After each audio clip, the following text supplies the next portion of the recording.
ইহুদি জাতিকে চিরকালের জন্য আল্লাহ রাষ্ট্র থেকে বঞ্চিত করে দিয়েছেন।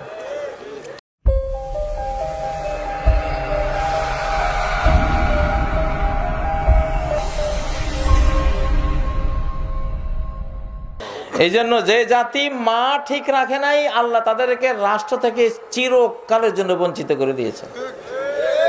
ইহুদি জাতি, দুনিয়ার যত নষ্টা ভষ্টা নারী সব ইহুদিদের তৈরি। যত হলিউড বলিউড সিনেমা, মদের বার, জিনা ব্যভিচারের বার, যত রকমের অপকর্মের নারী ঘটিত অপকর্মের যত আয়োজন, সবটার পিছনে মূল কারা? ইহুদিরা। তা আল্লাহ বলেন, তুই ইহুদি, তাহলে তুই রাষ্ট্রপতি করবিটা কি? তোর তো মেয়েদের কোনো চরিত্রই নাই। তোর মতো জাতির নারীদের জন্য তো আমি ঘর দিতাম, ঘর কেন্দ্রিক একটা বাড়ি দিতাম, বাড়ি কেন্দ্রিক একটা সমাজ হইতো, সমাজ কেন্দ্রিক একটা রাষ্ট্র হইতো, আমি দিতাম। তো তোর তো নারীদেরকে বানিয়েছিস পুরুষের চেয়েও বত্তর, তোদের রাষ্ট্র কেন দেব? ইহুদি জাতিকে চিরকালের জন্য আল্লাহ রাষ্ট্র থেকে বঞ্চিত করে দিয়েছে। ওই যেটা ইসরায়েল একটা রাষ্ট্র দেখেন, ওটা কোনো রাষ্ট্র না, ওটা হলো সেনা ক্যাম্প। আর এখন ওটার মরণের দশা, ওটা যায় ওটা গেল, বুঝছেন?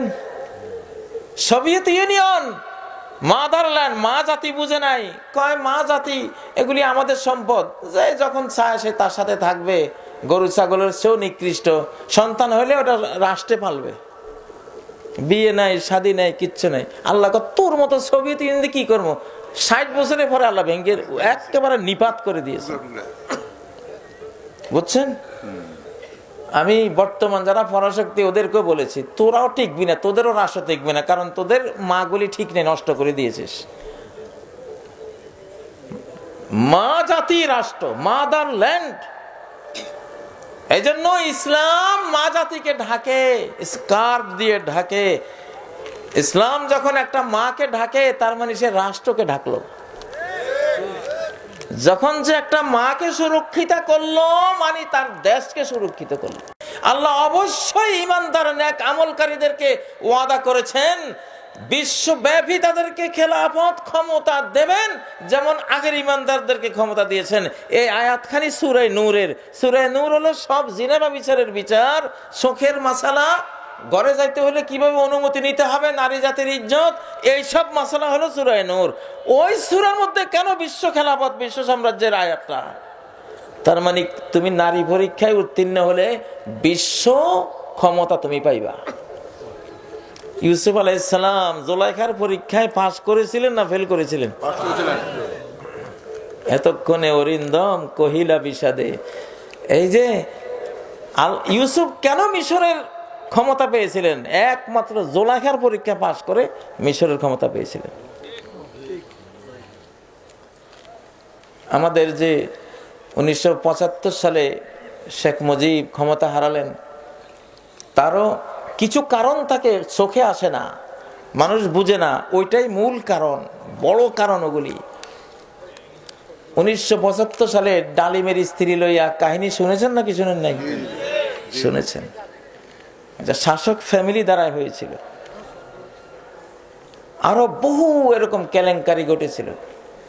আল্লাহ খুব ঘৃণা করেন যারা মা জাতির উপরে আক্রমণ করেন।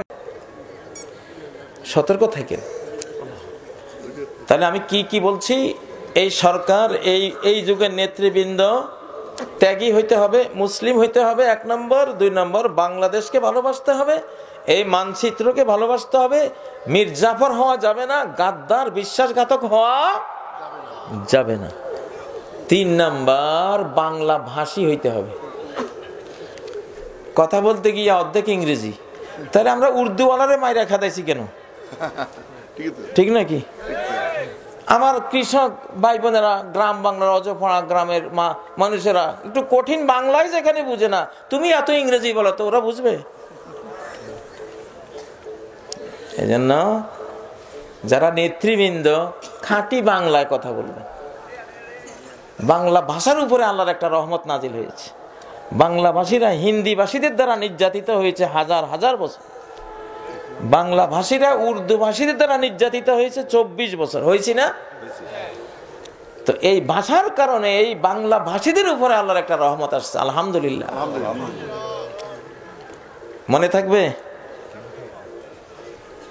মুসলিম হইতে হবে, ইসলামিক হইতে হবে, 2 বাংলাদেশে হইতে হবে, 3 বাংলা ভাষী, মানে বাংলা ভাষাকে প্রাধান্য দিয়ে আপনি কথা বলবেন।